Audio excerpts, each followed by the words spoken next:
Hi! In front of me is Motorola Moto Edge 20 Pro, and today I would like to show you how you can use split screen on this smartphone. First of all, open one of your apps, for example, Settings. Then click Home button and select the other one. I will go with Files. Then click on the square button over here and tap on the icon of an app. Select split screen and now tap on the other one. As you can see, now I can use both of them at the same time. If you wish to go back from this mode, drag the first tab upwards and choose Home button. But you can also go into Settings, choose Display, tap on Advanced and scroll down. Then click on Swipe to Slap and click on the switcher here.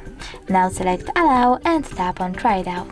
Then follow those instructions. I have to swipe my finger from left to right.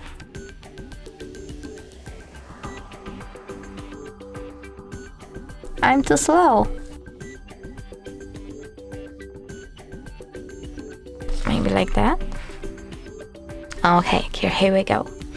Okay, so now when I click Home button, access one of my apps like Settings and try to swipe. Then I need to click on the other app and I can use split screen as well. Thanks so much for watching. If you enjoyed this video, don't forget to leave a like, comment and subscribe. Bye!